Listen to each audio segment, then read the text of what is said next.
Okay, guys, this part of our book deals with the Constitution, how they decided to make it, and why they decided to make it. This section is long, so I'm going to break it into two parts. After the Revolution, the country fell into a depression, which was caused partly by the fact that Britain was hounding us at sea with their navy. They were making it tough for us to ship things around the world. They closed ports in the West Indies, and they were just generally disrupting our shipping as much as they could. Part of it was due to bad damage that had been done to southern plantations, but a lot of it mostly had to do with the shipping situation. And because of this, people didn't have money in the brand new country. Remember, we talked about that the last time, about how the country had no money and they needed money and there wasn't any. All right, this whole economic downturn hit farmers especially hard because they have crops, they'd like to sell them, but nobody has any money to buy them. And so they have to pay taxes because the new country, well, it's not the country doesn't make the taxes, but the states make the taxes, like Massachusetts. So Massachusetts puts taxes on its people, but the farmers can't pay them because there's no one to sell the crops to, because no one has any money to pay for the crops. And so instead of trying to work something out with the farmers, the state of Massachusetts would take their land and throw them in jail. This is especially ridiculous when you think about how in the world will a farmer ever be able to get out of debt and pay taxes in the future if you take his land away and throw him in jail. It doesn't make any sense. And then you also create a whole new category of dependence because you've probably got the farmer's family now who doesn't have a way to have a living either, and then will be dependent on somebody else for food and shelter. So people in Massachusetts were becoming upset with this, and like you'll see in the next frame, it made people upset. And a man named Daniel Shays got some people together and decided to lead a rebellion against these judges and the courts in Western Massachusetts that were the ones responsible for taxation and taking land away. He wasn't charging against every single court and every single judge, just the ones that were responsible against for taking land away and for taxing people. So again, look at the timeline. It's not that far away from the end of the war. It's only 1787, and we've already got our own mini revolution going on in our brand new country. Because, of course, the people say, this is the same government we just got away from. We don't want it here. We just fought a war for this. All right, so his 1,200 supporters, this is January, it's cold weather, bad weather in the north, obviously. And I want you to remember this behavior. I've got that in parentheses because you will see it repeats, all right? Shays leads his 1,200 supporters as an attack on the arsenal there in Massachusetts. An arsenal is a place where the militia stashes all of its weapons. That's simply what arsenal means. It's a place where you keep weapons stockpiled.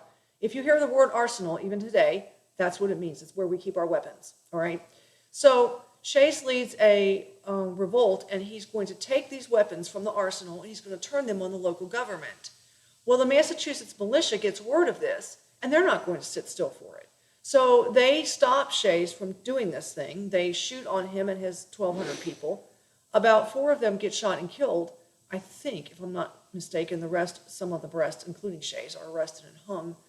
I'm not sure, not all 1,200 of them, but some of the leaders. Don't quote me on that. But anyway, the thing is a failure. But it is a scary, scary thing for people because they've got a brand new country now and it's already in chaos. This is why it's important. This is why you have to remember Shays' Rebellion. It scared Americans because they're like, they're afraid the new government cannot handle this. They cannot put down some kind of unrest like this. And when George Washington hears about this, he becomes concerned because he's like, okay, did we really just fight a war? Did we really just make a new country? And now are we really going to fall apart? And maybe the Spanish and French will pick up the pieces because this is not good that we have this kind of rebellion going on. Okay, there's a couple frames in here about slavery in the New Republic because I think you need to understand about how they tried to address this. Well, it impacts how they addressed it later on.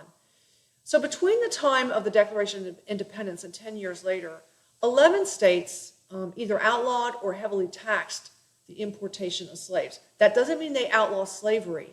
They outlaw bringing new slaves in. They say you can't bring any more slaves in, or they tax it heavily. Now, when you tax something, you're trying to get rid of that behavior, okay? So, you know, if you're taxing something, you're trying to say, don't do this anymore. Slavery is legal everywhere in the U.S., except in the North, it's not a major source of labor. And so you will see that the northern states are the first to kind of do away with slavery. Now, by 1804, most of the northern states have passed laws that gradually get rid of slavery. It doesn't happen overnight, but they're working on getting rid of it. You need to understand that, though, for even free African Americans in the North, it's not a fair life, all right? It's not equal. They're still discriminated against. They cannot vote. Their children can't go to the same schools. They often are not treated equally. However, it's better than being a slave, let's face it. They can open businesses. They can work for people and get paid. In many, many places, especially Pennsylvania, where the Quakers live, they are treated pretty much equally, other than the fact of not voting. So in some instances, like when I talked to you earlier about if you were working with a whaling crew, you were treated nearly equally. I mean, it was about as good as it's going to get. And certainly it's way better than being a slave, because you can move about freely, you can earn a living, you can have a family, you can see that your children are educated. So it's certainly way better than living in the South, but I don't want you to think that it's like today. It wasn't, all right? South of Pennsylvania, as soon as you move south of Pennsylvania, you're having slavery. And you're having more, the further south you go, the more plantations were used, and the more agriculture, the more successful it became. And the more agriculture spread westward, as the country spread west, the more slavery spread. It was just that simple, okay? All right, so let's talk about the Constitutional Convention just a little bit. I just want to talk just a little bit about who was there, and then when we get into actually what happened there, I'm going to put a stop to this and make a new screencast. So because of Shays' Rebellion, and looking at some other things that were a problem, remember the new country doesn't even have a president. There's no one to make any decisions, really, or to focus the country's attention. By 1786, Hamilton is calling for a convention in Philadelphia. Remember, there's no Washington, D.C. yet. The center of government is Philadelphia. And he wants to discuss trade, mostly. He's talking about trade among states, but they're also concerned over Shays' Rebellion. At first, George Washington is not enthusiastic about going. Washington has had his fill of the whole thing. He's been soldiering for all these years. He's been leading the army, and he really just kind of wants to go back to Mount Vernon and be a farmer and be left alone. But Shays' Rebellion sort of changed his mind, and so he decided he would go to the convention and take part in it. So who else was at this convention? It included mostly well-educated people. There were 55 delegates, just like the First Continental Convention. 3 of these delegates were under 30, but that was unusual. Most of them were like 30s and 40s, I would say, in that age range. And then there was Franklin, who was truly ancient at over 80 years old. And that's old even by today's standards, but it was truly ancient back then. It was important that people like Washington and Franklin and even James Madison went to this thing, because if these people had not attended, the convention would not have held any weight with the rest of the people in the country. They would have not paid any attention to what was going on there and not have felt like anything that came from that convention was important, okay? The original plan of this convention is just to fix the Articles of Confederation.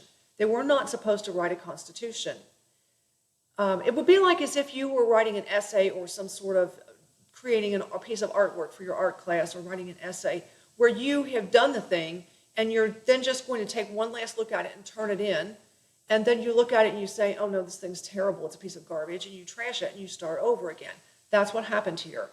When they looked at this thing, they're like, we can't, this has got to go. This piece of government is not working for us.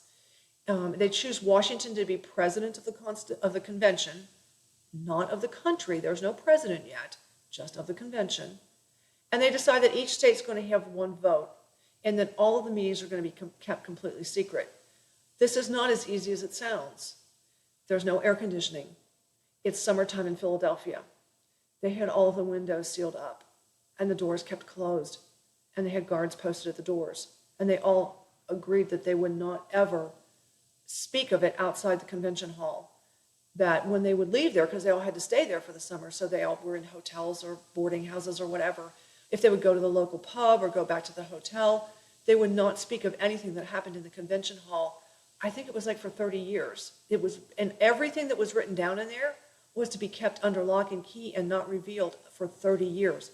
Probably thinking that the last of them would be dead by then, so that it would be completely secret what happened there. Okay, I'm going to stop here because we're going to come back to the Virginia plan in the next screencast.